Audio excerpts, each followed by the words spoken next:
Fasten your seatbelts. This should be fantastic. Indeed, it should be fantastic, Mr. Martin Tyler. My name is Music Major, otherwise known as Ralph, coming to you guys live in a beautiful video.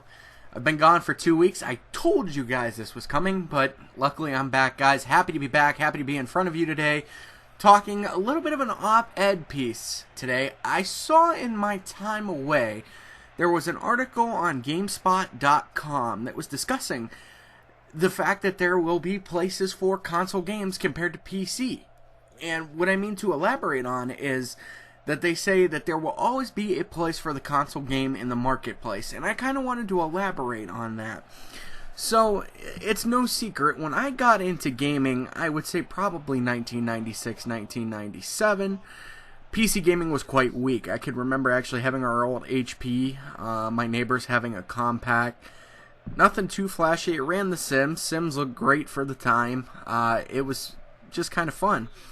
But I always was drawn to consoles. My Nintendo 64, my Sega Dreamcast, PlayStation 2. Those were always my favorite consoles to go to because I was always under the impression console gaming looked better than PC. And it did at one time. But now you get into the realm of, you have your Steam, you have Origin, you have, you can do direct download services, Steambox, all kinds of crazy stuff. And I'm not oblivious to it, guys. I know that PC is out there. It is one of the better brands of getting your gaming and your entertainment in. And it's just all around good. The graphics on some of these rigs that I've seen, through streamers on Twitch, through personal friends and stuff like that, is just absolutely mind-boggling. Ooh. But, you have stuff like where you see with Marius here in the Rise gameplay. PCs look that good. But if the Xbox One could look this good too, I believe, and the PS4 for that matter, I'm not going to leave you guys out in the cold either, but if consoles can look like this, like Rise, I think there always will be a nice place for consoles because you will have those people. They're turned off. I know I was relatively naive when it came to PC gaming. That, they're turned off by the thought of using a keyboard or doing something like that. It wasn't until I started playing Rocket League a couple weeks ago that, I started getting really comfortable with a controller into my PC and, operating games like that. I've just always kind of seen PCs as, something I use Microsoft Word or Excel for.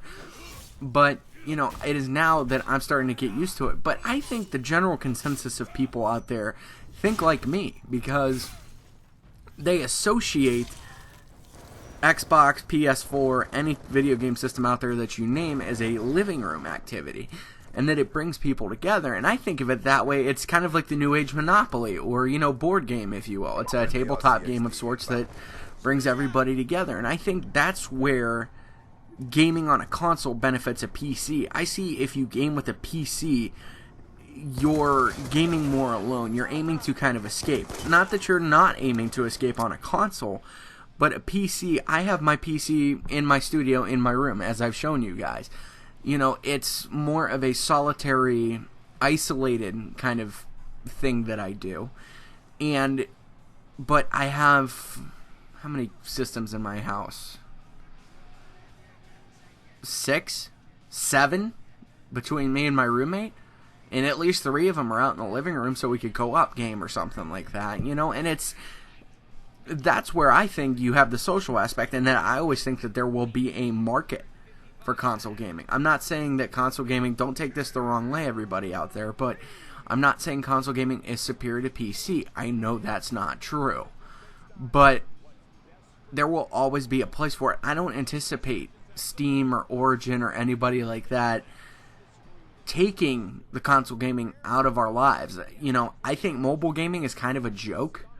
I guess that could be a video for some time later on down the road, but console gaming I feel like is part of Americana, if you will, quote unquote, because everybody's always been doing it since the Atari, Super Nintendo, you name your system.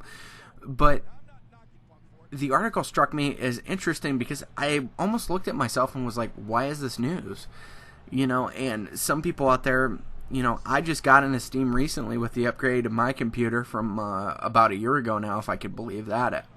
But, you know, and it's fun to mess around with and dabble, but I'm still primarily a console gamer first, PC gamer second, you know, and I know that's not the case for some folks out there, but, you know, there is going to be a place out there, and as long as they keep making games, you know, who cares? I mean, it's the gist of it. I don't care if the graphics look that much more sharper with a crazier processor and all that jazz. You know, I have as much power as I need on an Xbox One.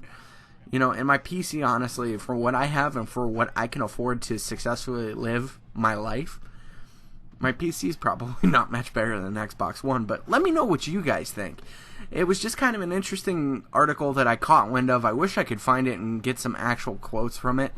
But let me know what you guys think. If you guys think that there will always be a place for console gaming, or if you guys think PC will eventually overtake consoles and that we may never have consoles again. Let me know what you guys think. Thank you so much for watching, guys. As you see the Portland Timbers Montreal Impact match getting ready to end, so is this video. Make sure to like, comment, and subscribe, and make sure to follow the channel so you see the next episode. We'll see you guys next time.